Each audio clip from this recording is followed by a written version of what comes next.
Your logo is probably the first visual thing people will ever see from your business. It's on your website, your social media, your packaging, your email signature, maybe your van or your shop front. It represents you before you've had a chance to say a single word. Getting it right matters, but I also want to say up front that it doesn't need to cost a fortune and it doesn't need to be perfect on your first try.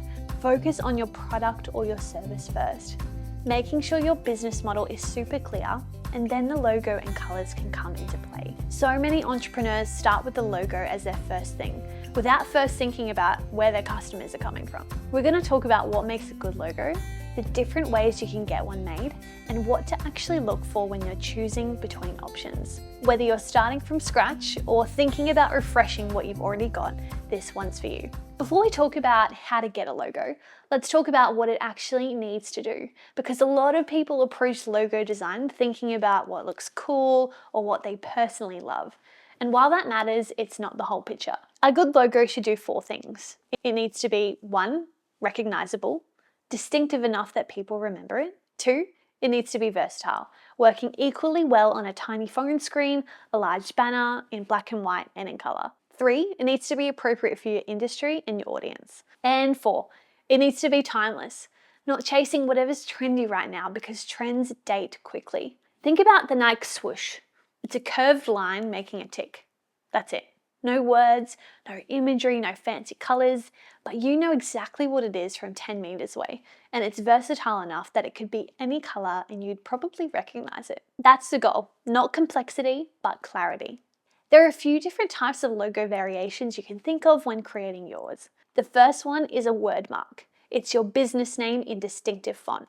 Think Google, Coca-Cola, or Canva. It's clean, simple, and works really well when you have a strong or unique business name. It's great for new businesses because it puts your name front and center while people are still getting to know you.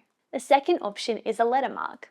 A letter mark is your initials, like IBM, HP, or Louis Vuitton's LV. This works best when your business name is long and you want something compact, or when the initials themselves are memorable. An icon or symbol is a standalone graphic, like the Apple. These are powerful once people know you, but they take time and investment to build recognition around. For most small businesses starting out, a pure icon by itself can be risky as people don't yet know what the icon represents. Then there's a combination mark, which is the most popular choice for small businesses. It pairs an icon with your business name. You get the best of both worlds. The icon gives you something visual and memorable. The name makes sure people know who you are. Over time, you can start using the icon on its own as recognition grows. Okay, so what separates a good logo from one that looks just a bit ordinary? Well, there's a few things. Simplicity. The best logos in the world are almost always simple. Not because designers are lazy, because simple things are easier to remember, easier to reproduce, and easier to scale. If your logo has 12 colors, 3 different fonts, and a detailed illustration, it's going to be a nightmare to use across different applications, and it probably won't be recognizable at small sizes. Scalability. Your logo needs to work at the size of a favicon, that tiny little icon in the browser tab. And it also needs to work at the size of a billboard, for example. Put your logo design into a very small size and see if it still reads. If it turns into a blob, it may need simplifying. Check to see if your logo works in black and white. If it only works in full color and loses all meaning and impact in black and white, that might be a problem, because you'll use it on receipts, headers, embroidery stamps, and 100 other places where color might not be available. Whether you've designed options yourself or a designer has given you 3 concepts to choose from, making the decision can feel surprisingly hard. But here's how to approach it.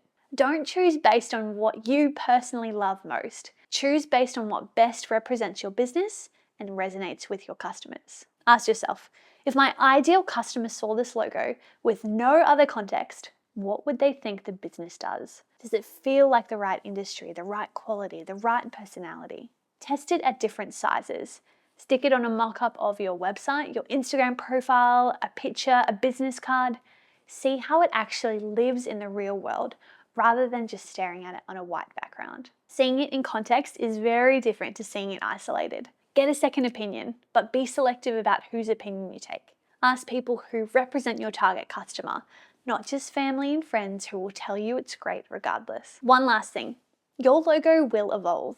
Almost every successful brand has updated or completely redesigned their logo at some point. Apple, Instagram, Airbnb, MasterCard, all of them look very different to how they once started.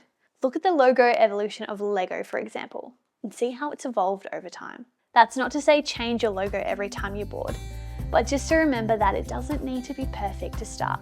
Your logo is not permanent. It can and probably will evolve as your business grows.